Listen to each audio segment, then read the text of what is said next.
உங்கள் யாவருக்கும் ஆண்டவராக இயேசு கிறிஸ்துவின் இன்ப நாமத்திலே அன்பான வாழ்த்துக்களை தெரிவித்துக் கொள்கிறேன். என்னுடைய வாழ்த்துக்களை மட்டுமல்ல, நான் அங்கமாக இருக்கிற காங்கேயம் கிறிஸ்துவின் சபையின் சார்பாகவும் உங்களுக்கு வாழ்த்துக்களை தெரிவித்துக் கொள்கிறேன்.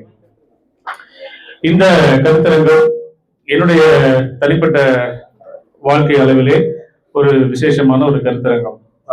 முன்னாடி பேசின ஐயா சொன்னது போல இளைய சமுதாயத்தினருக்கு அது அடுத்த தலைமுறைக்கு வாய்ப்புகளை கொடுக்க வேண்டும் என்ற எண்ணத்தோடு இந்த கருத்தரங்கம் ஒழுங்கு செய்யப்பட்டு அந்த இளைய தலைமுறைகளிலே ஒருவராக என்னையும் அவர்கள் தேர்ந்தெடுத்ததற்காக நான் அவர்களுக்கு நன்றிகளை தெரிவித்துக் கொள்கிறேன்.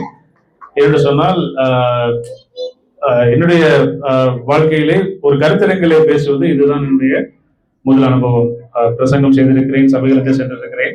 ஆனால் ஒரு பொதுக்கூட்டத்திலே பேசுவது இதுவே என்னுடைய முதல் முறையாக இருப்பதினாலே இது என்றைக்கும் என்னுடைய நினைவிலே பதிந்து போகிற ஒரு காரியமாக இருக்கிறது. இந்த வாய்ப்பை கொடுத்த ஐயா அவர்களுக்கும் சபையார்களுக்கும் நான் மீண்டுமாக நன்றிகளை தெரிவித்துக் கொள்கிறேன்.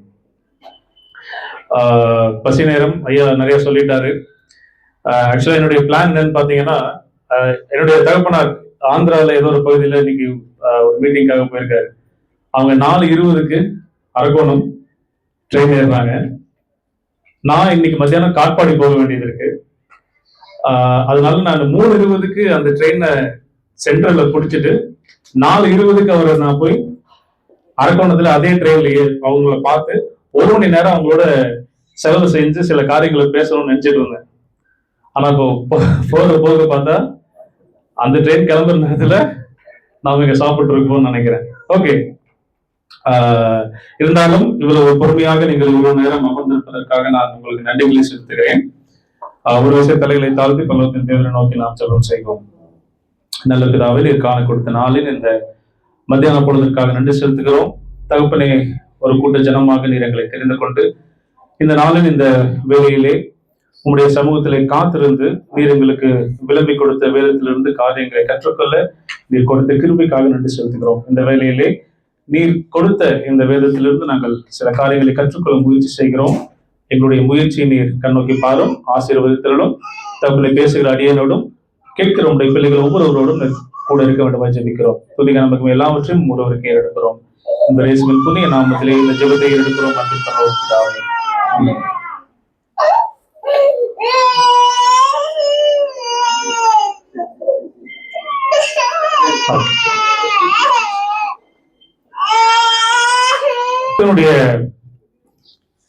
கருப்பொருளாக நித்தியத்தை நோக்கி யாத்திரை செய்ய என்னவெல்லாம் நமக்கு வேண்டும் என்று 4 தலைப்புகளை ஒதுக்கி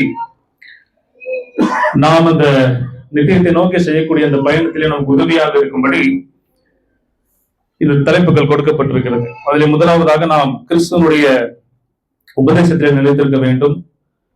அடுத்தபடியாக எந்த ஒரு காரியத்தை செய்தாலும் அது கிறிஸ்து மகிமைப்படும்படியாக, தேவன் பிரியப்படும்படியாக செய்ய வேண்டும். அடுத்தது கிறிஸ்து காண்பித்து சென்ற அல்லது பின்வைத்து போன மாதிரியிலே நடக்க வேண்டும் என்று 3 தலைப்புகளுக்கு கீழாக கருத்துக்கள் பரிமாறப்பட்டு விட்டது. அடுத்தபடியாக நான் அந்த வரிசையிலே பரலோகத்தில் உள்ள கிறிஸ்துவை நோக்கி பார்க்க வேண்டும் என்ற தலைப்பின் கீழாக நான் பேச அழைக்கப்பட்டிருக்கிறேன். இந்த கருத்தை அடங்கிய வசன பகுதியை முதலாவது நாம் வாசிக்க கேட்கலாம். கொலோசையர் 3ஆம் அதிகாரம் வசனங்கள் 1 தொடங்கி 4 முடிய. நீங்கள் கிறிஸ்துவுடன் கூட எழுந்ததுண்டானால் கிறிஸ்து தேவனுடைய வலது பாரிசத்தில் வீற்றிருக்கும் இடத்தில் உள்ள மேலானவைகளை தேடுங்கள், பூமியில் உள்ளவைகள் அல்ல, மேலானவைகளை நாடுங்கள். ஏனென்றால் நீங்கள் மரித்தீர்கள், உங்கள் ஜீவன் கிறிஸ்துவோடு கூட தேவனுக்குள் மறைந்திருக்கிறது. நம்முடைய ஜீவனாகி கிறிஸ்து வெளிப்படும் போது நீங்களும் அவரோடு கூட மகிமையிலே வெளிப்படுவீர்கள். இந்த இடத்திலே நாம் வாசித்த இந்த வேத பகுதியானது பல வேத வல்லுநர்களாலே ஒரு கிறிஸ்தவ வாழ்க்கையினுடைய பேனராமிக் வியூ என்று அழைக்கப்படுகிறது. இப்ப எல்லாத்துக்குமே ஸ்மார்ட் போன் இருக்கு. ஸ்மார்ட் போன்ல கேமரா ஆப்ஷன் எடுத்து பாத்தீங்கன்னா அதுல போர்ட்ரேட், செல்ஃபி அந்த மாதிரி ஒரு ஆப்ஷன்ல பேனரோமிக் வியூன்னு ஒரு ஆப்ஷன் இருக்கும். அது எத்தனை பேர் யூஸ் பண்ணிருக்கீங்க? நிறைய பேர் யூஸ் பண்ணிருப்பீங்க நான் நினைக்கிறேன். ரெகுலரா நம்ம யூஸ் பண்ற கேமரா வந்து ஒரு குறிப்பிட்ட முகத்தையோ 2-3 முகத்தையோ கவர் செய்யக்கூடிய ஒரு கெப்பாசிட்டி. ஆனா இந்த பேனரோமிக் வியூ நீங்க எடுத்துக்கிட்டீங்கன்னா ஒரு பெரிய இடத்தை நீங்கள் என்ன செய்து விடலாம், அந்த ஒரு போட்டோலயே கொண்டு வந்து விடலாம். அப்படி போல ஒரு கிறிஸ்தவனுடைய வாழ்க்கை எப்படியாக இருக்க வேண்டும் என்று தேவன் தீர்மானித்திருக்கிறாரோ அந்த முழுமையையும் உள்ளடக்கிய வேத பகுதி புதிய ஏற்பாட்டு முழுவதிலும் இதுவாக தான் இருக்க முடியும் என்று அவர்கள் நினைக்கிறார்கள். ஏனென்று சொன்னால் கலாத்தியர் 2ஆம் அதிகாரம் 20ஆம் வசனத்தில் நாம் வாசிக்கும் பொழுது அனைவருக்கும் பரிச்சயமான வேத பகுதி. கலாத்தியர் 2ஆம் அதிகாரம் 20ஆம் வசனத்திலே வாசிக்கும் பொழுது கிறிஸ்துவுடனே கூட சிலுவையில் அறையப்பட்டேன் என்று அங்கே பவுலடியார் கூறுகிறார். அது கிறிஸ்தவர்கள் எல்லாரும் அவரோட கூட சிலுவையிலே அறையப்பட்டிருக்கிறார்கள் என்று அந்த வசனம் சொல்லுகிறது. ரோமர் 6ஆம் அதிகாரம் முதல் 4 வசனத்தை நீங்கள் கவனித்தீர்கள் என்று சொன்னால் மரித்திருக்கிறீர்கள், கிறிஸ்துவோடு கூட எழுந்திருக்கிறீர்கள் என்று அங்கே சொல்லப்பட்டிருக்கிறது. ஆனால் இந்த வேத பகுதியை நீங்கள் பார்க்கும் பொழுது, இந்த வேத பகுதியை மட்டுமல்ல, இந்த கொலோசியர் புஸ்தகம் முழுவதையும் நீங்கள் பார்க்கும் பொழுது 2ஆம் அதிகாரம் 20ஆம் வசனத்திலே கிறிஸ்துவுடனே கூட நீங்கள் மரித்தீர்கள் என்று நாம் வாசிக்கிறோம். 12ஆம் வசனத்திலே ஞானஸ்நானத்திலே அவரோட கூட அடக்கம் பண்ணப்பட்டோம் என்று நாம் வாசிக்கிறோம். 3ஆம் அதிகாரம் 1ஆம் வசனத்திலே கிறிஸ்துவுடனே கூட எழுந்திருக்கிறோம் என்று வாசிக்கிறோம். எபேசியர் 2ஆம் அதிகாரம் 6ஆம் வசனத்தில் நாம் பார்க்கும் பொழுது அவர் பரமேறி சென்று அங்கே இருக்கிறார் என்ற காரியத்தை நாம் கவனிக்கிறோம். அவரோட கூட நம்மை அமரவும் செய்திருக்கிறார் என்று வசனம் சொல்லுகிறது. அடுத்தபடியாக 4ஆம் வசனத்திலே நம்முடைய ஜீவனாகிய கிறிஸ்து வெளிப்படும் போது நீங்களும் அவரோட கூட மகிமையிலே வெளிப்படுவீர்கள் என்று சொல்லுகிறது. ஆக ஒரு கிறிஸ்தவன் அல்லது ஒரு மனிதன் கிறிஸ்தவனாக மாறுவதற்கு அடிப்படை தேவை அவன் கிறிஸ்துவோடு மரிக்க வேண்டும், மரித்தவன் அடக்கம் பண்ணப்பட வேண்டும், அடக்கம் பண்ணப்பட்டவன் எழுப்பப்பட வேண்டும், எழுப்பப்பட்டவன் கிறிஸ்துவோடு இருக்க வேண்டும், கிறிஸ்துவோடு இருப்பவன் அவருடைய வருகையிலே அவரோடு கூட மீண்டும் வர வேண்டும். இதுதான் இந்த பேனரோமிக் வியூ. இதை அழகாக இந்த வசன பகுதி அல்லது கொலோசியர் நிருபம் நமக்கு சுட்டி காட்டுகிறதை முதலாவது நாம் புரிந்து கொள்ள வேண்டும். இது நம்முடைய அடையாளம். ஒருவர் என்னை பார்த்து நீ ஏன் கிறிஸ்தவனாக இருக்கிறாய் என்று கேட்டால் நாம் இப்படிப்பட்ட பதிலை சொல்கிறவர்களாக இருக்க வேண்டும். நான் கிறிஸ்தவோடு கூட மரித்தேன், அவரோட கூட அடக்கம் பண்ணப்பட்டேன், அவரோட கூட எழுந்திருக்கிறேன், இப்பொழுது நான் அவரோடு இருக்கிறேன்.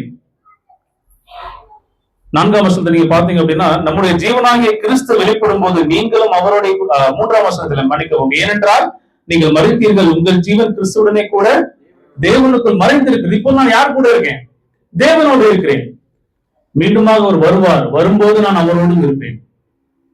அப்போ நாம் கிறிஸ்துவோடு இருக்கிற இந்த ஐக்கியத்தை இந்த கொலோசியர் பட்டணத்தார் புரிந்து கொள்ளும்படியாக இந்த வசனம் எழுதி கொடுக்கப்பட்டது. இதை ஏன் அப்படி எழுதுறாங்க? ஏன் இந்த கொலோசியர் நிருபத்திலே கிறிஸ்துவானவர் இவ்வளவு அழகாக சித்தரிக்கப்பட்டிருக்கிறார்? ஏன் அவருக்கு எவ்வளவு முக்கியத்துவம் கொடுக்கப்படுகிறது? நீங்க ஒவ்வொரு நிருபத்துக்கும் ஒரு நோக்கம் இருக்கும்.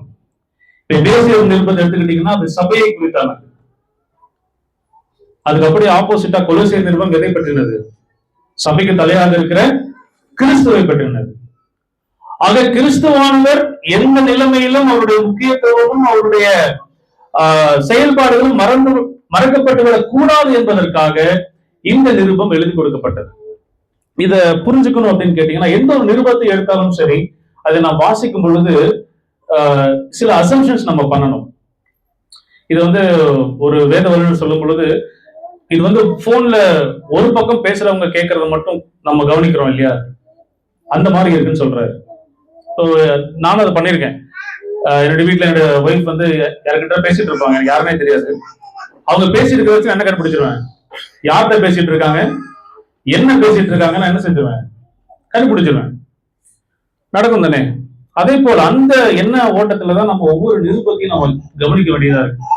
நிருபம் எழுதப்பட்ட பொழுது பவுல் எழுதுறார், ஆனா அந்த பக்கத்துல என்ன ரெஸ்பான்ஸ் வந்துச்சு நமக்கு தெரியாது. சில நேரங்களிலே அதை நாம் புரிந்து கொள்வதற்கு சில முக்கியமான காரியங்கள் நமக்கு வெளிப்படுத்தப்பட்டிருக்கு. அந்த கொலோசியர் நிருபத்தை பார்க்கும் பொழுது அங்கே கள்ள உபதேசங்கள் சபைக்குள்ளாக வந்து கொண்டிருந்ததை வசனம் அழகாக சுட்டி காட்டுகிறது.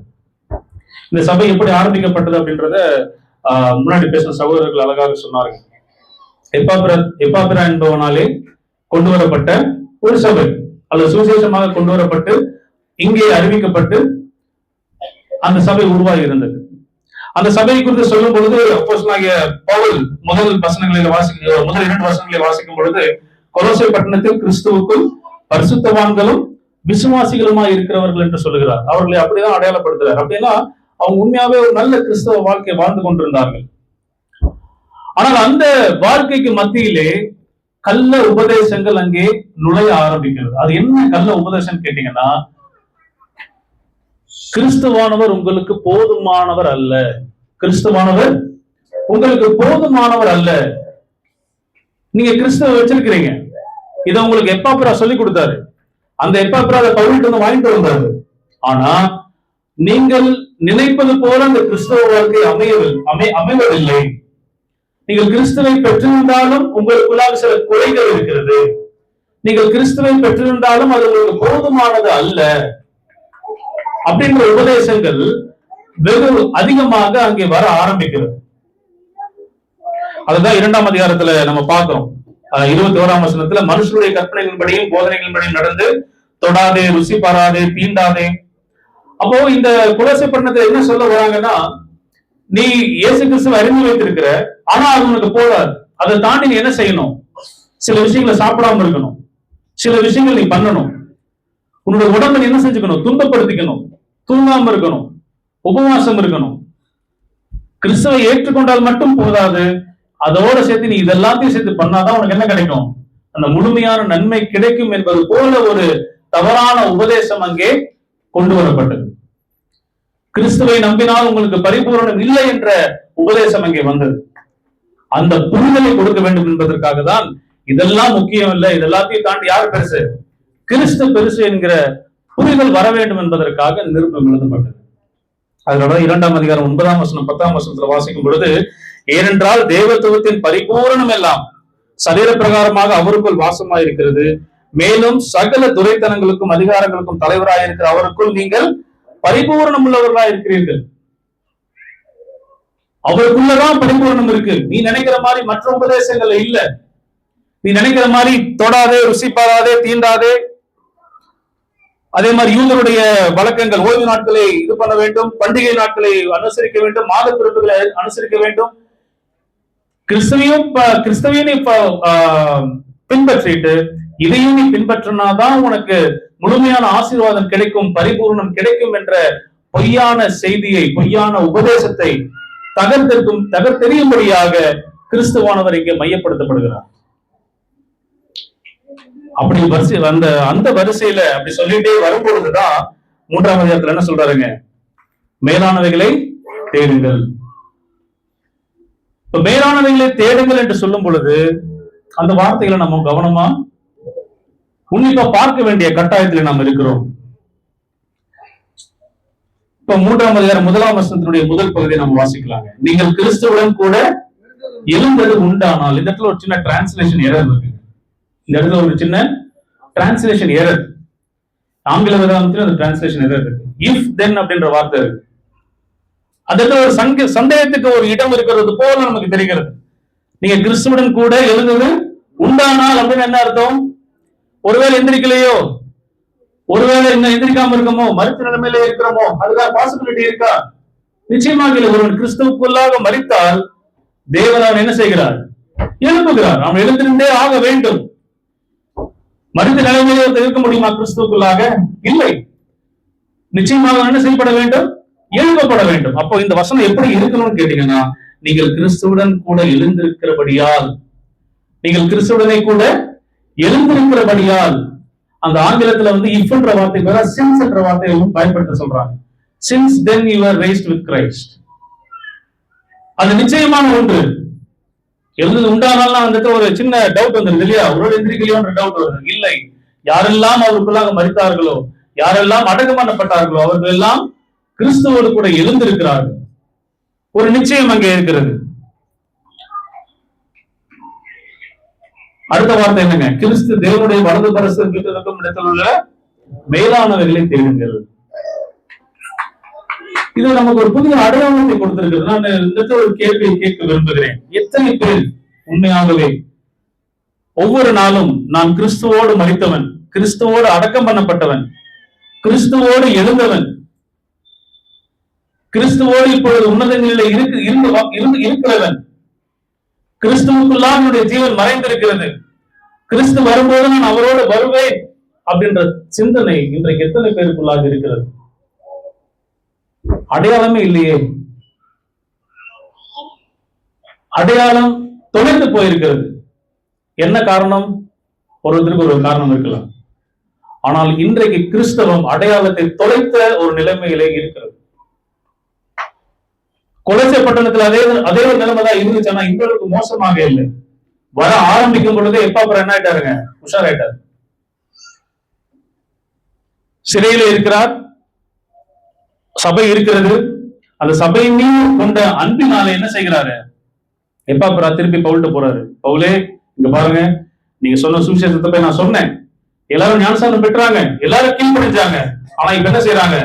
தவறான உபதேசத்துக்குள்ளாக போறாங்க, எனக்கு ஹெல்ப் பண்ணுங்க அப்படியா, ஹெல்ப் பண்ணுங்கன்னு சொல்லிட்டு யார்கிட்ட போறாருங்க? பவுல்கிட்ட போறாரு. அப்ப பவுல் கொடுக்கிற லெட்டர் தான் இந்த கொலோசையர் நிருபம். அப்போ அடையாளத்தை தொலைத்த நிலைமையில இருக்கும் பொழுது நமக்கு நினைவூட்டல் தேவைப்படுகிறது. என்ன நினைவூட்டல்? கிறிஸ்து தான் எல்லாமே. இளையராஜா சகோதரர் அருமையாக சொன்னார், சுப்ரீமசி ஆஃப் கிரைஸ்ட். கொலோசையர் அப்படின்னாலே இது என்னதாங்க? எதை பற்றின நிருபம்?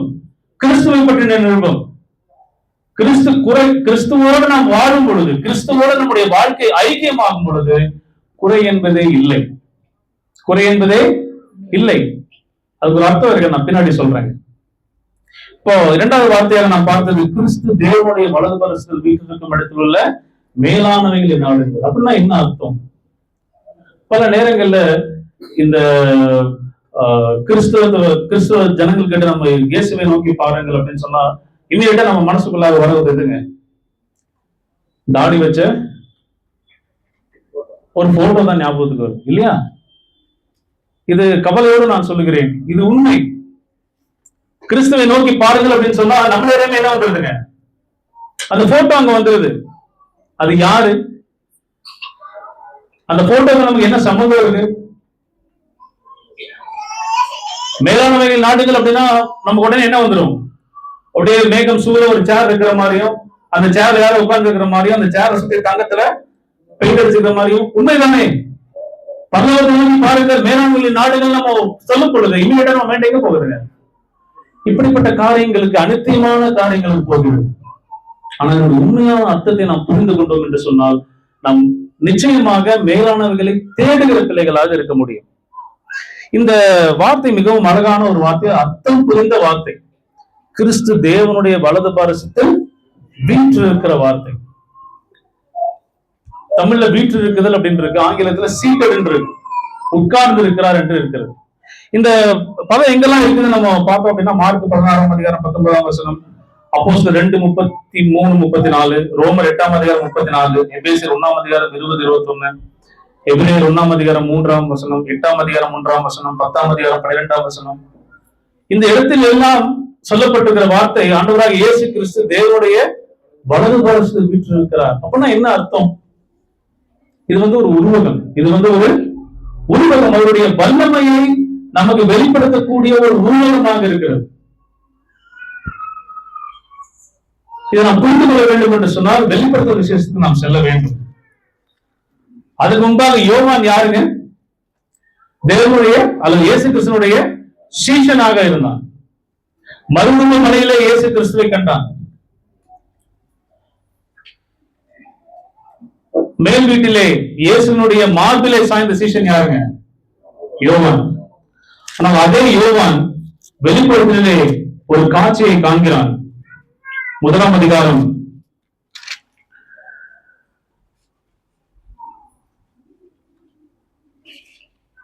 12 நாம் வாசித்தோம் என்று சொன்னால் 17ஆம் வசனம் வரைக்கும் அவருடைய அப்பியரன்ஸ், அவருடைய தன்மை எப்படியாக இருந்தது, அவருடைய சிரசு எப்படி இருந்தது, கண் எப்படி இருந்தது என்று, பாதங்கள் எப்படி இருந்தது என்று அங்கே சொல்லப்பட்டிருக்கிறது. அதெல்லாம் நீங்க வீட்டுல போய் வாசிச்சுக்கோங்க.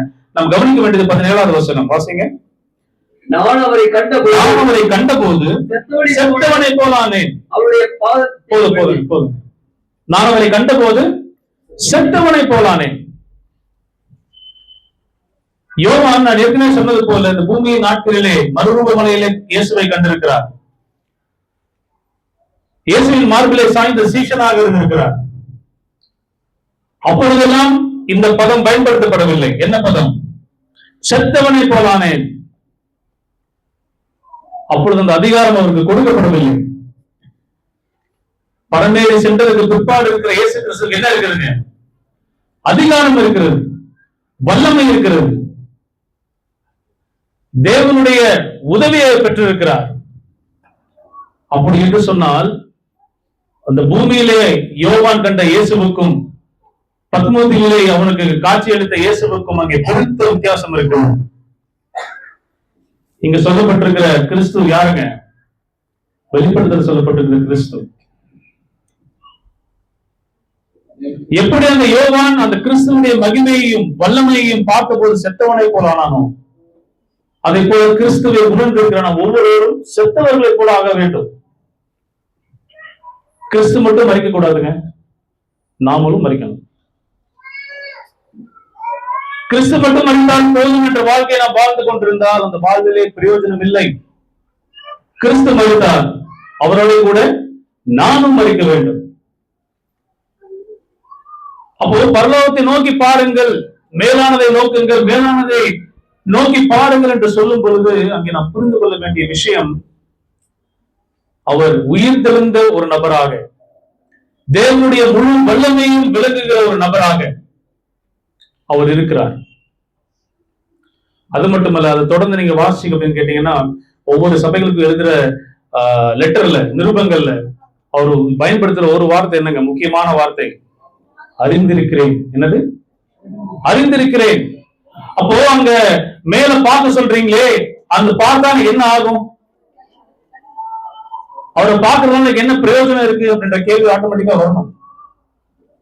அங்க வசனம் சொல்லுது, அந்த சபைகளில் நடக்கிற எல்லாவற்றையும் அவர் அறிந்திருக்கிறார்.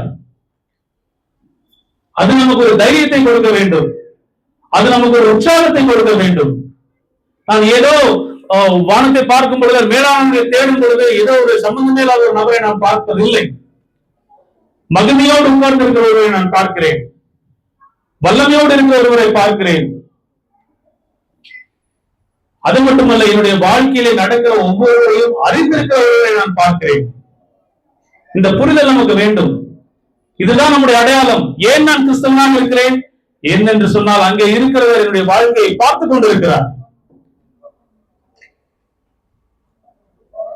அவர் என்னை கவனிக்கிறார். என்னுடைய வாழ்க்கையில் நடக்கிற ஒவ்வொன்றும் அவருக்கு தெரியும். இதை நம்ம எத்தனை பேர் புரிஞ்சிருக்கிறோம்? இதை புரியலன்னா நம்ம பார்க்க மாட்டோங்க. பார்க்க சொல்றாங்க, என்ன பார்க்கிறது? பிரியமானவர்களே, கிறிஸ்துவானவர் நம்முடைய பாடுகளையும் நம்முடைய வாழ்க்கைகளையும் அறிந்திருக்கிறார். அது ஒவ்வொன்றா வாசிக்க நேரம் இல்லை. சபைகளை, சில சபைகளை மெச்சி சொல்றாரு. அதாவது நல்ல விஷயங்களையும் சொல்றாரு, தவறு செய்யும் பொழுதை சுட்டி காட்டுகிறார். அப்படிப்பட்ட கிறிஸ்துவ தான் நம்ம நோக்கி பார்க்கணும். அவரை தான் நோக்கி பார்க்க சொல்லி கேட்கிறாங்க. சகோதரர் இந்த மீட்டிங் வச்சிருக்காரு, அது காரணம் என்னங்க? அவர் எல்லாத்தையும் தெரிஞ்ச அவரை நீங்க என்ன செய்யுங்க? நோக்கி பாருங்க. அவரு போதும், அவருடைய அங்கீகாரம் போதும். கொலோசை சபையில் இருந்தது போல கிறிஸ்துவோட சேர்த்து இன்னும் கொஞ்சம் சேர்ந்தாலும் அது பூரணம் கிடையாது. கிறிஸ்து இருந்தாலே அது பரிபூரணம். அது மட்டுமல்ல பிரியமானவர்களே, யோவான் 7ஆம் அதிகாரத்திலே ஸ்தேவானுடைய சம்பவத்தை நாம் பார்க்கிறோம். அப்போஸ்தலர் 7ஆம் அதிகாரம், அங்கே ஸ்தேவான் கல்லெறி கொண்டு கொல்லப்பட போகிறார், இயேசு கிறிஸ்துவினுடைய நாமத்தை சொன்னதினாலே. அந்த சம்பவத்தை நம்ம பார்க்கும் பொழுது ஒரு சின்ன காரியம், ஆனால் மிகவும் ஆழமான ஒரு காரியம். 56ஆம் வசனத்தை வாசிக்க கேட்போம். அதோ வானங்கள் திறந்திருக்கிறது, மனுஷகுமாரன் தேவனுடைய வலது பிரசத்தில் காண்கிறேன். பிரியமானவர்களை நன்றாக கவனித்துக் கொள்ளுங்கள்.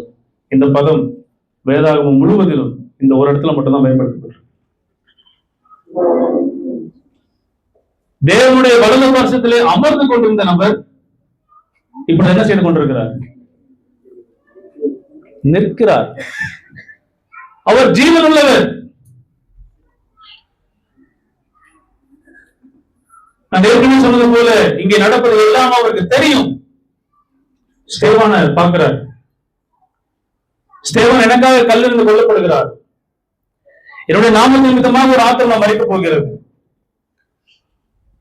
வலது பரிசில் உட்கார்ந்து இருந்தவருக்கு என்ன பண்றாருங்க? நிற்கிறார். எதற்காக நிற்கிறார்? ஸ்தேவானை ஏற்றுக்கொள்ளும்படியாக, ஸ்தேவானுடைய ஆத்மாவை ஏற்றுக்கொள்ளும்படியாக. இதெல்லாம் நமக்கு என்ன என்ன காரியத்தை உணர்த்தது? கிறிஸ்துவானவர் நம்முடைய வாழ்க்கையில இருக்கும் பொழுது நாம் எதை குறித்தும் கவலைப்பட தேவையில்லை. எனக்காக பரிதபிக்கிற ஒருவர் இருக்கிறார், நான் படுகிற கஷ்டங்களை அவர் பார்த்துக் கொண்டிருக்கிறார். அவருக்காக நான் மறிக்க நேரும் பொழுது என்னை அழைத்துக் கொள்வதற்கு அவர் என்ன செய்கிறார்? ஏன் நிற்கிறாருங்க. வலது பாசத்திலே உட்கார்ந்து இருக்கிறார்னு எல்லா இடத்துலயும் இருக்கு, இங்க ஒரே ஒரு இடத்துல மட்டும் தான் எப்படி இருக்குங்க? நிற்கிறார் என்று. இது நமக்கு ஒரு தைரியத்தை தர வேண்டும், ஆறுதலையும் தர வேண்டும். என்னுடைய கிறிஸ்து ஜீவிக்கிறவராக, உயிரோடு இருக்கிறவராக. அப்போ வலது பார்சல் விட்டு இருக்கிற கிறிஸ்துவை நோக்கி பார்க்க வேண்டும் என்று சொல்லும் பொழுது ஏதோ ஒரு ஒரு சடங்காக, ஒரு அர்த்தம் இல்லாத ஒரு செயலை அங்கே பவுலுடைய செய்ய சொல்லவில்லை. நீங்கள் நோக்கி பார்க்க வேண்டிய கிறிஸ்து எப்படிப்பட்டவர் என்பதை நீங்கள் முதலாவது புரிந்து கொள்ள வேண்டும். அந்த புரிதல் இருந்தால் மட்டும்தான் நாம் என்ன செய்ய முடியும்? அவரை முழுமையாக பற்றிக் கொள்ள முடியும். அது மட்டுமல்ல, வீற்றிருக்குதல் அப்படின்னு உட்காராரு இல்லையா, அதுவே ஒரு வெற்றியின் அடையாளம். வாசிக்கலாம். எபிரேயர் 10ஆம் அதிகாரம் 11-12. எபிரேயர் 10ஆம் அதிகாரம் 11-12. அன்றியும் எந்த ஆசாரியனும் நாடோறும் ஆராதனை செய்கிறவனாயும் பாவங்களை ஒரு காலம் நிவர்த்தி செய்யக்கூடாத ஒரேவித பலிகளை அநேக தரம் செலுத்துகிறவனாயும் இருப்பான். எப்படி இருப்பாங்களா? அநேக தரம் செலுத்துகிறவனாயும் நிற்பான். பழைய ஏற்பாட்டின் காலத்திலே ஆசரிப்பு கூடாரத்திலே இருந்த பிரதான ஆசாரியன் என்ன செய்ய முடியாது? உட்கார முடியாது. ஏன் என்று சொன்னால் அவனால பாவ நிவாரணம் முழுமையாக கொடுக்க முடியாது. அது யாராலே மட்டும்தான் சாத்தியம்? கிறிஸ்துவனுடைய ரத்தத்தினாலே மட்டும்தான் சாத்தியம். எத்தனை தடவை பலி கொடுத்தாலும் அந்த பிரதான ஆசாரியனால என்ன செய்ய முடியவில்லை? உட்கார முடியவில்லை. அடுத்த வசனம் என்ன சொல்லுங்க? இவரோ பாவங்களுக்காக ஒரே பலியை செலுத்தி என்றென்றைக்கும் தேவனுடைய வலது பாரசத்தில் உட்கார்ந்தார், வெற்றி சிறந்தார், உலகத்தை ஜெயித்தார். பரலோகத்தில் இருக்கிற கிறிஸ்து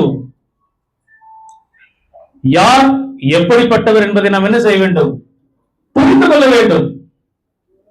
அவர் வெற்றி சிறந்தவர், தேவனுடைய வல்லமை மிகுந்தவர், அதிகாரமுடையவர், நம்முடைய கஷ்டங்களை அறிந்திருக்கிறவர், நம்முடைய பாடுகளுக்கு பதில் கொடுக்கிறவர். அந்த கிறிஸ்துவ என்ன செய்ய சொல்றாருங்க? நோக்கி பார்க்க வேண்டும். அப்போ இந்த அடையாளம் என்பது, நான் ஏற்கனவே சொன்னேன், கிறிஸ்துவோடு கூட மரித்தோம், கிறிஸ்துவோடு அடக்கம் பண்ணப்பட்டோம், கிறிஸ்துவோடு கூட எழுப்பப்பட்டிருக்கிறோம். கிறிஸ்துவுக்குள்ளே நம்முடைய ஆத்மா இப்படி எப்படி இருக்குங்களா? மறைந்து இருக்கிறது. மீண்டுமாக அவர் வரும்போது நாம் அவரோட வருவோம். இந்த புரிதல் என்பது நம்ம மேல பார்க்கிறதுக்கு மிகவும் அடிப்படையான ஒன்று. இந்த புரிதலோடு இன்றைக்கு எத்தனை கிறிஸ்தவர்கள் இருக்கிறார்கள் என்று எனக்கு தெரியவில்லை. ஏதோ ஒரு நேம்சேக் கிறிஸ்டியன்ஸ் மாதிரி, பெயருக்காக கிறிஸ்தவ குடும்பத்தில் பிறந்து விட்டேன், அதனாலே நான் கிறிஸ்தவனாக இருக்கிறேன். ஞானஸ்நானம் எடுக்க சொன்னார்கள், எடுத்தேன், கிறிஸ்தவனாக இருக்கிறேன். வார வாரம் சபைக்கு போறேன், அதனால கிறிஸ்தவனாக இருக்கிறேன். இப்படிப்பட்ட எண்ணத்துலதான் கிறிஸ்தவர்கள் இருக்கிறார்கள். அவர்கள் ஏன் கிறிஸ்தவர்களாக இருக்கிறார்கள்? கிறிஸ்தவர்கள் அப்படின்னா என்னென்ற முழுமையான புரிதலும் அவர்களுக்கான அடையாளமும் இன்னமும் விளங்காமல் தான் நிறைய பேர் இருக்காங்க. அப்புறம் எப்படி நம்ம மேல பார்ப்போம்? மேல பார்க்க சொன்னா நமக்கு என்ன தெரியும்? மேகங்களும் அதுக்கு மேல இருக்கிற ப்ளூ கலர்ல ஸ்கை தான் தெரியும். அதுக்கு மேல என்ன தெரியும்? ஒன்றும் தெரியாது. அப்ப நாம் யார் என்ற புரிதல் நமக்கு வேண்டும். அதை விட முக்கியமாக கிறிஸ்துவுக்குள் நாம் யார் என்றும் நமக்கு தெரிய வேண்டும். இந்த ரெண்டும் ரொம்ப முக்கியம். ஓகே, அடுத்த பகுதிக்குள்ளாக நாம் கடந்து செல்லும் நேரம் குறைவாக இருக்கிறபடினாலே, ஓகே, 2ஆம் வசனம். இந்த 1ஆம் வசனத்துடைய கடைசி பகுதியில ஒரு வார்த்தை இருக்கு. என்ன வார்த்தைங்க? தேடுங்கள். அதை தொடர்ந்து 2ஆம் வசனத்தை வாசிக்கலாம். பூமியில் உள்ளவர்களே அல்ல, மேலானவைகளை நாடுகள். 2 வார்த்தை, 2 மிகவும் அழகான வார்த்தை, அர்த்தம் புரிந்த வார்த்தை. தேடுங்கள், நாடுங்கள். எது ஃபர்ஸ்ட் வரணும்? முதலாவது நாட வேண்டும். நாடுனாதான் தேட முடியும். ஆங்கிலத்துல 2 வார்த்தை இருக்குங்க. தேடுங்கள் அப்படின்ற வார்த்தைக்கு சீக் இருக்கு. இந்த வார்த்தை எங்க பயன்படுத்தப்பட்டிருக்கு தெரியுமா? மத்தேயு 6ஆம் அதிகாரம் 33ஆம் வசனம். என்ன வசனம்? முதலாவது தேவனுடைய ராஜ்யத்தையும் அவருடைய நீதியையும் தேடுங்கள். அப்ப தேடல் என்பது நாட்டம் வந்ததுக்கு பிற்பாடு வர வேண்டிய ஒன்று. ஆனா இன்றைக்கு கிறிஸ்தவத்துல நாட்டம் வர்றதுக்கு முன்னாடியே தேடல் அதிகமா இருக்கு. அது தவறா? தவறு. எப்படி தவறு? ஒரு உதாரணத்தை சொல்லுகிறேன். லோத்தினுடைய மனைவியை எடுத்துக் கொள்ளுங்கள். லோத்தினுடைய மனைவி என்ன செய்தார்? ஒரே ஒரு கட்டளை கொடுக்கப்பட்டது, திரும்பி பார்க்காம போ. லோத்து கேட்கிறாரு, நாங்க அங்க போய்க்கிறோம், சரி உனக்கு என்ன விருப்பம் இருக்கோ அதை நான் செய்வேன், அங்க ஓடிப்போ. அங்கே தேடல் இருந்தது. லோத்துவுக்கும் இருந்தது, லோத்தினுடைய மனைவிக்கும் இருந்தது. அந்த தேடல் இருந்தபடினால என்ன செஞ்சாங்க? போனாங்க. ஆனா நாட்டம் இல்லாதனால என்னாச்சு? லோத்துடைய மனைவி திரும்பி பார்த்தார். அப்ப நாட்டத்துக்கும் தேடலுக்கும் வித்தியாசம் இருக்குங்களா? இருக்கு. பல நேரங்களில் நாம் தேடுகிறோம், நாட்டம் இல்லாமல் தேடுகிறோம், விருப்பம் இல்லாமல் தேடுகிறோம், கடமைக்காக தேடுகிறோம். ஊழியக்காரர் கோச்சுக்குவாரு, வரலன்னா போன் பண்ணி கேட்பாரு, வரலன்னா வீட்டுக்கே வந்துருவாரு.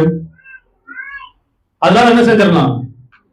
சர்ச்சுக்கு போயிடலாம். இது தேடல். ஆனால் நாட்டம் இல்லாத ஒரு தேடல், நாட்டம் இல்லாத தேடல் ஒருபோதும் நிலைக்காது. யாக்கோபு அழகா வசனம் இருக்கு, இருமனம் உள்ளவன் தன்னுடைய வழிகளில் எல்லாம் நிலையற்றவனாக இருக்கிறான். எனக்கு தேவன் கொடுக்க போறதும் வேணும், நான் விட்டுட்டு வந்ததும் எனக்கு வேணும்னு லோத்துடைய மனைவி நினைத்ததினாலே அது என்ன ஆனால்? ஒப்புத்தூண் ஆனால். பிரியமானவர்களே, இங்க 2 வார்த்தைகள், தேடுங்கள், நாடுங்கள். அந்த மத்தேயு 6ஆம் அதிகாரம் 33ஆம் வசனத்துல நம்ம வாசிச்சோம். அந்த வசனத்துக்கு முந்தின வசனம் என்னங்க? வாசிங்க. 6:32.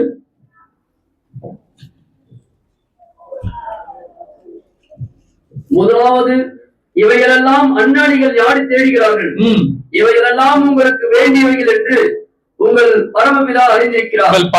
பரமபிதா அறிந்திருக்கிறார் அப்படின்னு உங்க மனசுல வந்தாதான் அடுத்த வசனம் வருது. பரமபிதா பார்த்துக் கொள்வார்னு சொல்லிட்டு தான் என்ன சொல்றாருங்க? முதலாவது தேவனுடைய ராஜ்யத்தினுடைய நீதியையும் தேடு. நாட்டம் இல்லாம அவர் தேட சொல்லவே இல்லை. உனக்கு நாட்டம் வேணும்னா யார் மீது விசுவாசம் வேண்டும்? பரமபிதா அறிந்திருக்கிறார் என்ற விசுவாசம் உனக்கு வேண்டும். அந்த விசுவாசம் இருந்தா நான் தேடுன்னு சொன்ன என்ன செய்வார்? தேடுவார். அந்த நாட்டம் இல்லைனாலும் நம்ம தேடுவோம். ஆனா அந்த தேடலாச்சு பிரயோஜனம் இருக்கா? இல்லை. ஆக நாட வேண்டும், தேட வேண்டும் என்று சொல்லுகிறார். அப்ப பரலோகத்தில் இருக்கிற கிறிஸ்துவை நோக்கி பார்க்க வேண்டும் என்று நாம் விருப்பப்படும் பொழுது அது வெறும் விருப்பமாக மட்டும் இருக்கக்கூடாது. தேடுதல் அப்படின்றது ஒரு ஆக்டிவ் வேர்ட். அதை நாம் அனுதினமும் செய்ய வேண்டும். நேரம் குறைவின் காரணமாக நான் பல காரியங்களை ஸ்கிப் செய்யறேன். அடுத்து 3ஆம் வசனத்தை வாசிக்கலாங்க. ஏனென்றால் நீங்கள் மரித்தீர்கள். இது ஒரு அடையாளம். 2 வசனத்தையும் செய்ய சொல்றாரு. நீங்க கிறிஸ்துவுடனே இருந்துட்டீங்க, அதனால என்ன செய்யுங்க? மேலானவைகளை தேடுங்கள், பூமிக்குரியவைகளை மேலானவைகளை நாடுங்கள். தேடணும்னு சொல்றாரு, நாடணும்னு சொல்றாரு. எதனால? ஏன்னா நீ மரிச்சிட்ட, ஏன்னா நீ மரித்து விட்டாய், கிறிஸ்துவுக்குள்ளாக அடக்கம் பண்ணப்பட்டு விட்டாய், கிறிஸ்துவோடு கூட எழுந்து விட்டாய், கிறிஸ்துவோட கூட நீ இப்பொழுது மகிமையில இருக்கிறாய், அவருக்குள்ளாக உன்னுடைய வாழ்க்கை மறைந்திருக்கிறது, வேற வழி இல்லை, நீ என்ன செஞ்சாகணும்? தேடிதான் ஆகணும், நாடிதான் ஆகணும். இது விருப்பப்பட்டா செய் அப்படின்னு சொல்லப்பட்ட ஒரு கமாண்ட் கிடையாது. கண்டிப்பாக ஒவ்வொரு கிறிஸ்தவனும் செய்ய வேண்டிய ஒரு காரியம். அப்படி செய்யாம போயிட்டோம் அப்படின்னா இந்த சபையாருக்கு ஏற்பட்ட மாதிரி பலவிதமான தவறான உபதேசங்களாலே நாம் வழிமொழிக்கு போவதற்கு அதிகமான வாய்ப்பு இருக்கிறது. மரித்தீர்கள், அடுத்த வசனங்க, அடுத்த வார்த்தைங்க, உங்கள் ஜீவன் கிறிஸ்துவுக்குள்ளே தேவனுக்கு மறைந்திருக்கு. அழகான ஒரு வார்த்தை. இன்னைக்காவது யோசிச்சிருக்கமா, என்னுடைய வாழ்க்கை யாருக்குள்ள மறைந்திருக்குங்க? கிறிஸ்துவுக்குள்ளும் மறைந்திருக்கிறது. அந்த ரெண்டும் சேர்ந்து எதுக்குள்ள இருக்குங்க? தேவனுக்கு. எதை பத்தி நாம கவலைப்படணுமா? உலகம் நமக்கு ஒரு பொருட்டா? நம்முடைய வாழ்க்கை கிறிஸ்துவுக்குள்ளாக இருக்கிறதே, கிறிஸ்துவுக்குள்ளாக மறைந்திருக்கிறது. கிறிஸ்துவுக்குள்ளாக மறைந்திருக்கிற வாழ்க்கை யாரோட இருக்கிறது? தேவனோடு இருக்கு. டபுள் ப்ரொடெக்ஷன் மாதிரி. அந்த மறைந்திருக்கிறது அப்படின்ற வார்த்தைகள் பல அர்த்தங்கள் வேத வல்லுநர்கள் சொல்கிறார்கள். அதுல ஒரு வார்த்தை அல்லது ஒரு அர்த்தம் நமக்கு இருக்கிற பாதுகாப்பு, நமக்கு இருக்கிற பாதுகாப்பு. மத்தேயு யோவான் 10ஆம் அதிகாரம் 28-29 வசனத்தை நம்ம வாசிச்சு அந்த பாதுகாப்பு நம்ம படிக்கலாம். யோவான் 10ஆம் அதிகாரம் 28-29. நான் அவைகளுக்கு நித்திய ஜீவனை கொடுக்கிறேன், அவைகள் ஒரு காலம் கெட்டு போவதில்லை, ஒருவனும் அவைகளை என் கையிலிருந்து பறித்துக் கொள்வதும் இல்லை. அவைகளை எனக்கு தந்த என் பிதா எல்லாரிலும் பெரியவராய் இருக்கிறார், அவைகளை என் பிதாவின் கையிலிருந்து பறித்துக் கொள்ள ஒருவனாலும் கூடாது. பிரியமானவர்கள் யோசிக்கணும். அப்போஸ்தலனாகிய பவுல் இதை எங்கிருந்து எழுதுறாருங்க? இது ஒரு சிறை நிருபம். சிறையில் இருந்து கொண்டு எழுதுகிறார். எத்தனை பேர் சிறையில் இருந்து நீங்க இன்னொருத்தருக்காக அக்கறைப்படுவீங்க? ஒருவேளை உங்க சொந்த குடும்பத்தை பத்தி நீங்க கவலைப்படுவீங்க. சிறையில் இருந்து கொண்டு இன்னொரு சபையார் அல்லது சத்தியத்தை தெரிந்து கொண்ட ஒரு கூட்டம் அழிந்து விடக்கூடாது என்ற கவலை அவருக்கு இருக்கிறது. எதனால? எப்படி எப்படி அவங்களால இருக்க முடியுது? யோவானை குறிச்சு பார்த்தோம். பத்மூதிக்குள்ள இருக்காரு, சிறைச்சாலை. சுவிசேஷத்தை சொன்னதுனால அவருக்கு கஷ்டம். ஆனா அந்த சூழ்நிலையும் இயேசு கிறிஸ்துவை பார்த்தவர் என்ன பண்ணாருங்க? செத்தவனை போல ஆகிறார். இவையெல்லாம் எப்படி சாத்தியமாயிற்று? ஏனென்று சொன்னால் அவர்களுக்கு இந்த வார்த்தைகளின் மீது அதீத நம்பிக்கை இருந்தது. எந்த வார்த்தை? யாராலேயும் என்னை கிறிஸ்துவுடைய கையிலிருந்தும் பிதாவினுடைய கையிலிருந்தும் பிரிக்க முடியாது, ஒருவனாலும் கூடாது, பறித்துக் கொள்ள ஒருவனாலும் கூடாது. அப்போ நம்ம ஏன் நோக்கி பார்க்கணும் அப்படின்னா, நம்ம அவருக்குள்ளாக பாதுகாப்பாக இருப்பதற்கு நம்ம என்ன செய்யணும்? அவரை நோக்கி பார்க்க வேண்டும். பல நேரங்களில் நம்முடைய சாமர்த்தியம், நம்முடைய கல்வி, நம்முடைய அறிவு, இதை நாம் நம்பி என்ன செய்கிறோம்? நாம் பாதுகாப்பாக இருக்கிறோம் என்று நினைத்துக் கொள்கிறோம். அதெல்லாமே நினைப்பதான். நீங்க கொலோசியர்ல நீங்க வாசிங்கன்னா 2ஆம் அதிகாரத்தினுடைய கடைசி வசனத்துல இவையெல்லாம் ஞானம் என்கிற பெயர் கொண்டு இருக்கிறதுன்னு ஒரு வசனம் இருக்கும். அதே மாதிரி அதெல்லாம் ஞானம் என்று பெயர். அதே போல நாம் நம்முடைய கல்வியிலையோ நம்முடைய சாமர்த்தியத்திலேயோ நம்முடைய ஞானத்திலேயோ நாம் நம்பிட்டு இருந்தோம் அப்படின்னா அதெல்லாம் பாதுகாப்புன்னு ஒரு பேர் வேணா சொல்லணும். ஆனா உண்மையான பாதுகாப்பு எங்க இருக்குங்க? கிறிஸ்துவுக்குள்ள இருக்கிறது. அந்த கிறிஸ்து எங்க இருக்கிறாரு? மேல இருக்கிறாரு. அதனால எங்க பாரு? பரலோகத்தை பாரு. அப்ப மறைந்திருக்கிறது என்று சொன்னால் அவருக்குள்ளாக நமக்கு பாதுகாப்பு இருக்கிறது என்று அர்த்தம். அது மட்டுமல்ல, இன்றைக்கு நாம் படுகிற ஒவ்வொரு கஷ்டமும், நான் ஏற்கனவே சொன்னேன், இது சிறைச்சாலை நிருபம், சிறை நிருபம். எவ்வளவு அன்பு இருந்திருந்தால் நம்ம பவுலுடைய வாழ்க்கையை நம்ம கவனிச்சோம் அப்படின்னு கேட்டீங்கன்னா, நான் கிறிஸ்துவுக்காக படுகிற பாடுகளை சந்தோஷமா ஏற்றுக்கொள்கிறேன்னு சொல்றாரு. அப்படி யாராச்சும் சொல்ல முடியுமா? அப்படி சொல்லி இருக்காரு அப்படின்னா அதுக்கு காரணம் என்னங்க? அவர் யாரை பார்த்திருக்கிறாருங்க? பரலோகத்தில் இருக்கிற கிறிஸ்துவை பார்த்திருக்கிறார். ஸ்தேவான் மரிக்கும் தருவாய் கல்லெறிய போறாங்க, என்ன சொல்றாருங்க? இவர்களை மன்னியும். எப்படி? என்ன ஒருத்த கத்தியால குத்த வரான், அந்த நேரத்துல என்ன செய்வேன்? ஓடுவனா? ஒளிவனா? இல்ல பிதா குமாரனை பார்த்ததுக்கு அப்புறம் பிதாவே மன்னியும். அப்ப எந்த அளவுக்கு அங்க மன மாற்றம் ஏற்பட்டு இருக்கிறது. அப்ப மேல நோக்கி பார்த்தா அதனுடைய வெளிப்பாடு செயல்ல தெரியணும். அதனுடைய வெளிப்பாடு செயல்ல தெரியணும். பல நேரத்துல தெரிய மாட்டேங்குது. ஏன் தெரிய மாட்டேங்குது? ஏனென்று சொன்னால், முதலாவது புரிதல் இல்லை, இரண்டாவது வாழ வேண்டும் என்ற நாட்டம் இல்லை. நாட்டம் இல்லாத தேடல் இருக்கும் பொழுது என்ன இருக்காதுங்க? கிரியைகள் இருக்கவே இருக்காது. லோகனுடைய மனைவி மாதிரி தான், ஓடலாம், கடைசி என்ன ஆகும்? உப்பு தூண் ஆகும். சேர்ந்துதான் ஓடினாங்க, அவங்க ஓடாமலாம் இல்லை, அங்கே நிக்கலாம் இல்லை, அவங்களும் பிரயாசப்பட்டாங்க. ஆனால் நாட்டம் இல்லாததுனாலே அவர்கள் என்ன செய்தார்கள்? உப்பு தூணானார்கள். பிரியமானவர்கள், இன்றைக்கு நாம் எப்படிப்பட்டவர்களாக ஓடிக்கொண்டிருக்கிறோம்? நாட்டமுடையவர்களாக ஓடிக்கொண்டிருக்கிறோமா, இல்ல சும்மா தேடணுன்றதுக்காக தேடிட்டு இருக்கோமான்றதை நீங்க முடிவு பண்ணிக்கோங்க. அடுத்தபடியாக 4ஆம் வசனம், நம்முடைய ஜீவனாகிய கிறிஸ்து வெளிப்படும் போது நீங்களும் அவருடைய கூட மகிமையிலே வெளிப்படுவீர்கள். இது இன்னொரு தைரியத்தை நமக்கு கொடுக்க வேண்டும். அவர் வரும்பொழுது நான் இல்லாமல் அவர் வர மாட்டார். நான் வரும்பொழுது அவர் வரும்பொழுது நான் இல்லாமல் அவர் வரப்போவது இல்லை என்ற நம்பிக்கை நமக்கு வேண்டும். நான் கிறிஸ்துவுக்குள்ள இருந்தால், நான் அவரையே நோக்கி வாழ்ந்தால், நான் அவருக்கு பிரியமாக வாழ்ந்தால், அவர் என்னைக்காவது ஒரு நாள் வருவாரு. அவர் வரும்போது நானும் அங்கே இருப்பேன் என்ற நம்பிக்கை நமக்கு வேண்டும். அப்படிப்பட்ட வாழ்க்கை வாழ வேண்டும். அந்த நம்பிக்கை பவுலுக்கு இருந்தபடினாலதான் என்ன சொல்றாருங்க? நல்ல போராட்டத்தை போராடினேன், ஓட்டத்தை முடித்தேன், விசுவாசத்தை காத்துக் கொண்டேன். இது முதல் நீதியின் கிரீடம் எனக்காக. எப்படி சொன்னாரு? எப்படி சொன்னார்? என்னோட சொன்னார்கள், எதை கண்டார்? பரலோகத்தில் கிறிஸ்துவை கண்டார். அவருடைய வாழ்க்கையை கிறிஸ்துவுக்குள்ளாக மறைத்துக் கொண்டார். உலகத்தின் வழிபாடுகளுக்கு அல்ல, உலகத்தின் பாடுகளினாலே அவர் பாதிக்கப்படவில்லை. பசியினாலேயோ, பட்டினியினாலேயோ, அடிதடினாலேயோ, அவருக்கு இருந்த கடினமான சூழ்நிலையில் அவர் என்ன செய்யலைங்க? கிறிஸ்துவை மறுதளிக்கவில்லை. அதை நான் அனுபவிக்கிறதுனாலே என்னுடைய வாழ்க்கை கிறிஸ்துவுக்குள்ளாக மறைந்திருக்குது என்று அவர் நினைத்தார். அப்படி மறைக்கப்பட்டிருக்கிற ஒரு வாழ்க்கை ஒரு நாள் என்ன ஆகுமா? மகிமையிலே வெளிப்படும். அப்ப அதை கம்பேர் பண்ணும் பொழுது இப்ப நம்ம படுற பிரயாசம் என்னதுங்க? ஒண்ணுமே இல்லை.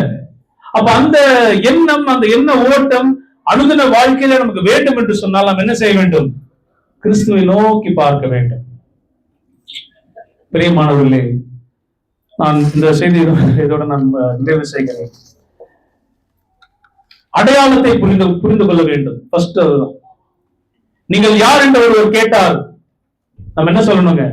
நான் கிறிஸ்துவோடு மரித்தவன், கிறிஸ்துவோடு அடக்கம் பண்ணப்பட்டவன், கிறிஸ்துவோடு எழுந்தவன். அவர் பரதேறின பொழுது நான் இருந்தேன். எபேசியர் 2ஆம் அதிகாரம் 6ஆம் வசனம் ரொம்ப தெளிவா சொன்னாங்க. வாசிங்க பார்க்கலாம். 7ஆம் வசனம், எபேசியர் 2:4. கிறிஸ்து இயேசுவுக்குள் நம்மை அவரோட கூட எழுப்பி உன்னதங்களிலே அவரோட கூட உட்கார்ந்து செய்தார். என்ன அர்த்தம்? எங்க உட்கார்ந்திருக்கோம்? நம்ம அவரோட உட்கார்ந்து இருக்கிறோம். மேலானதை நாட வேண்டும் என்று சொன்னா கீழே இருந்து மேல பாக்குறது இல்லைங்க, மேல இருந்து கீழே பார்க்கணும். நான் எங்க இருக்கிறேன்? கிறிஸ்துவோடு உட்கார்ந்து இருக்கேன். அப்ப என்னுடைய பூமியின் வாழ்க்கையிலே எனக்கு நடக்கிற சூழலை நான் இங்கிருந்து மேல பார்க்க கூடாது. என்ன செய்யணுங்க? மேல இருந்து கீழே பார்க்கணும். ஏன் எனக்கு இப்படி நடக்குது? ஒருவேளை என்னிடத்துல தவறு இருக்குதா? இல்ல என்னுடைய வாழ்க்கையில எனக்கு இந்த கஷ்டங்கள் வந்துச்சுன்னா நான் உண்மையா நடந்தனாலதான் இந்த கஷ்டம் வந்துச்சா? இல்ல தேவன் எனக்கு கடினமான சூழலை அனுமதிக்கிறாரா? அப்போ ஒரு சூழ்நிலையை அணுகுகிற விதம் இருக்கு இல்லையா, அதுலயே ஒரு மாற்றம் தெரியணும். பல நேரங்களில் தேவனை அறிந்தவர்களும் தேவனை அறியாதவர்களும் ஒரே விதமாக செயலாற்றுவதை பார்க்க முடிகிறது. ஒரு வித்தியாசமுமே இல்லை. வித்தியாசம் இருக்கணும். ஏன்னா அவன் கீழ இருந்து மேல பாக்குறான், நாம எங்க பாக்குறோம்? மேல இருந்து கீழே பாக்குறோம். ஒருவரை மன்னிக்க வேண்டும், ஒருவருக்காக நான் அன்பு பாராட்ட வேண்டும் அப்படின்னா நான் எங்க இருந்து அதை பார்க்கணும்? மேல இருந்து பார்க்கணும். அவ பார்வையே நம்ம இவங்க தப்பா பார்த்துட்டு இருந்திருக்கோம். கீழே இருந்து மேலானவர்களை நாடுகள் என்று சொல்லும் பொழுது ஏதோ கீழ இருந்து மேல பார்க்கணும்னு நம்ம நினைச்சிட்டு இருக்கோம். ஆனா அது வல்ல அர்த்தம். நம்ம என்ன செய்யணுங்க? மேல இருந்து கீழே. எப்படி பிதாவானவர் இதை அணுகுவார், எப்படி கிறிஸ்து இதை அணுகுவார்? வேதத்திலே காலத்திலே வாழ்ந்த ஆத்துமாக்கள், தேவனால் அங்கீகரிக்கப்பட்ட ஆத்துமாக்கள் இதை எப்படியாக பார்த்தார்கள். அந்த மாதிரி நான் செய்யறேனா, இல்ல ஒரு உலகத்தானை போல தேவனை அறியாதவனை போல நான் செய்கிறேனா? இந்த வித்தியாசம் நமக்கு வேணும். ஆக பிரியமானவர்களே, நாம் கிறிஸ்துவோடு மரித்தவர்கள், கிறிஸ்துவோடு அடக்கம் பண்ணப்பட்டவர்கள், கிறிஸ்துவோடு எழுந்தவர்கள், மகிமையிலே உட்கார்ந்து கொண்டிருப்பவர்கள். வாழ்க்கை கிறிஸ்துவுக்குள்ளாக மறைந்திருக்கிறது. ஒரு நாளிலே அவர் வருவார். அவர் வரும் பொழுது நாம் மகிமையிலே வெளிவருவோம். நாம பட்ட கஷ்டங்கள் எல்லாத்துக்கும் என்ன இருக்குங்க? ஒரு பலன் இருக்கு. என்ன சொல்றாருங்க 3:4 ஜீவனாகிய கிறிஸ்து வெளிப்படும் போது நீங்களும் அவரோட கூட மகிமையிலே வெளிப்படுவீர்கள். அப்ப நம்ம இல்லாமல் கிறிஸ்து வர மாட்டார். எப்போ பவுலை போல நம்ம வாழ்ந்து பவுலை போல நம்ம சொல்ல முடியும் அப்படின்னா நம்ம தைரியமா என்ன சொல்லலாம்? அவர் வரும் பொழுது நான் இல்லாமல் அவர் வர மாட்டார். அப்ப நம்முடைய வாழ்க்கை எப்படிப்பட்டதாக இருக்க வேண்டும்? பல டிஸ்ட்ராக்ஷன்ஸ் இருக்கும் கண்டிப்பாக. அந்த டிஸ்ட்ராக்ஷன்ஸ் இருக்கக்கூடாதுன்றதுக்காக அவர் என்ன சொல்றாருங்க? கிறிஸ்துவ நோக்கி பாரு. அப்ப அந்த கிறிஸ்து ஜீவன் உள்ளவர். அவர் நம்முடைய கஷ்டங்களை பார்க்கிறார், அறிந்திருக்கிறார், நல்லதையும் பார்க்கிறாரு, நம்முடைய தவறுகளையும் அவர் பார்க்கிறார். அவர் நமக்காக அவர் பரிதவிக்கிறார். ஏற்கனவே சொன்னேன், சேவனுடைய சம்பவத்துல உட்கார்ந்து இருந்த இயேசு கிறிஸ்து என்ன செய்யறாருங்க? நின்று கொண்டிருக்கிறார். பிரியமானவர்களே, இந்த உண்மைகளை நாம் தெரிந்து கொள்ள வேண்டும். பரலோகத்தில் உள்ள கிறிஸ்துவை நோக்கி பாருங்கள் என்று சொல்லும் பொழுது ஏதோ வெளியில மாடியில உட்கார்ந்துட்டு ஒரு வானத்தை பார்த்துட்டு ஒண்ணுமே எந்த ஒரு யோசனையுமே இல்லாமல் பார்ப்பது அல்ல. கிறிஸ்து யார் என்ற புரிதல், எனக்கும் கிறிஸ்துவுக்குமான உறவு என்னென்ற புரிதல், இந்த ரெண்டு மட்டும்தான் நம்முடைய வாழ்க்கையை தீர்மானிக்க போகிறோம். 2 கொஸ்டின் தான். இதுதான் theme. Who you are in Jesus, who Jesus is for you. இயேசு கிறிஸ்துவுக்குள் நீங்கள் யார்? 2வது கேள்வி, உங்களுக்கு இயேசு கிறிஸ்து யார்? இந்த ரெண்டு நீங்க கரெக்டா புரிஞ்சுக்கிட்டீங்கன்னா நீங்க கண்டிப்பா எங்கதான் பார்ப்பீங்க? மேலதான் பார்ப்பீங்க. மேல பாக்குறதுனா என்னங்க? கீழிருந்து மேல பாக்குறது இல்ல. எல்லா காரியங்களையும் மேலிருந்து கீழே பார்ப்பது. பரலோகத்தினுடைய கண்ணோட்டம், தேவனுடைய கண்ணோட்டம், வசனத்தின் கண்ணோட்டம், அதை வச்சுதான் நான் உலகத்தை அணுகிறமே தவிர்த்து என்னுடைய அறிவினாலேயோ அல்லது மற்றவர்கள் தேவனை அறியாதவர்கள் செய்வது போல நான் ஒருவேளை செயல்பட்டேன் அப்படின்னா நான் கிறிஸ்துவ பார்க்கலன்னு அர்த்தம். அப்படி கிறிஸ்துவ நான் பார்க்கல அப்படின்னா மகிமையில அவர் வரும்போது நான் இருப்பேனான்ற ஒரு கேள்வி வந்துடும். அந்த நிலை யாருக்கும் வேண்டாம். தேவன் தம்மை இந்த வார்த்தைகளை ஆசீர்வதிப்பாராக.